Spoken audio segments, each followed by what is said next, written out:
दोस्तों, तैयार हुआ नया लेबर कोड।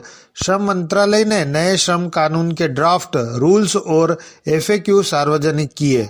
कर्मचारियों की सैलरी, भत्ता, ग्रेच्युटी ऐसे होगी तय। अब सैलरी का कैलकुलेशन कैसे होगा, वेतन में कौन से भुगतान शामिल नहीं होंगे, ग्रेच्युटी के कौन से नए नियम बनाए गए हैं, एक साल में किन्हें मिलेगी ग्रेच्युटी, तो आइए जान लेते हैं क्या है पूरी खबर। दोस्तों, नया लेबर कोड लागू होने के बाद से नौकरी पेशा लोगों में सैलरी, पीएफ और ग्रेच्युटी को लेकर कंफ्यूजन बना हुआ था। इस उलझन को सुलझाने के लिए श्रम मंत्रालय ने नए लेबर कोड्स के ड्राफ्ट, रूल्स और उससे जुड़े सवाल जवाब एफएक्यू सार्वजनिक कर दिए हैं। इस ड्राफ्ट में सरकार ने साफ बताया है कि आने वाले समय में कर्मचारियों की सैलरी कैसे बनेगी, वेतन किसे माना जाएगा और ग्रेच्युटी की गणना किस आधार पर होगी। स्टेक होल्डर्स को 45 दिन के भीतर अपने सुझाव दे सकते हैं। वेतन की नई परिभाषा ड्राफ्ट में साफ कहा गया है। भत्ते में बेसिक पे, महंगाई भत्ता और रिटेनिंग अलाउंस शामिल होंगे। बेसिक सैलरी कुल वेतन का 50% होगा। बाकी हिस्से में पीएफ, बोनस, कमीशन, एचआरए और टाइम आदि शामिल होंगे।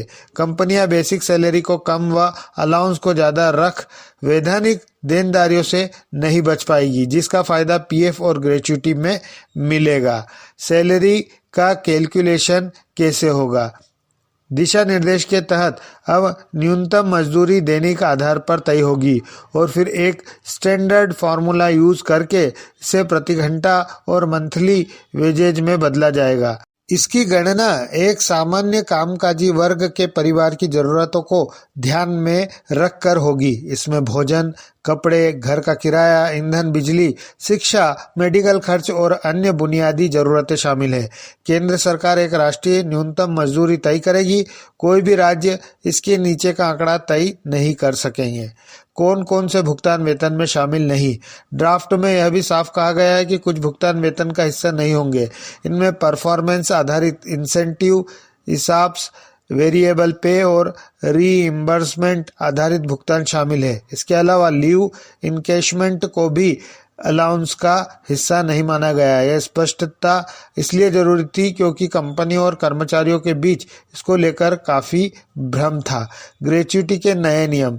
नई व्यवस्था में ग्रेच्युटी की गणना अब केवल बेसिक सैलरी पर नहीं होगी, बल्कि आखिरी बार मिलने वाले वेतन के आधार पर होगी। जिनकी सैलरी अलाउंस हैवी थी उनकी ग्रेच्युटी बढ़ सकती है। ग्रेच्युटी का नया नियम पिछली की तारीख से लागू नहीं होगा। यह व्यवस्था 21 नवंबर 2025 से प्रभावी मानी जाएगी। यानी जो कर्मचारी इस तारीख के बाद नौकरी छोड़ेंगे या रिटायर होंगे, उन्हें ग्रेच्युटी नए नियमों के तहत मिलेगी। किन्हें एक साल में ग्रेच्युटी मिलेगी? ग्रेच्युटी निम्न स्थितियों में मिलेगी: नौकरी समाप्त होने पर, रिटायरमेंट पर, इस्तीफे पर, मृत्यु या स्थायी अक्षमता की स्थिति में, फिक्स्ड टर्म कॉन्ट्रैक्ट के खत्म होने पर और केंद्र सरकार की ओर से नोटिफाई किए जाने अन्य मामलों में।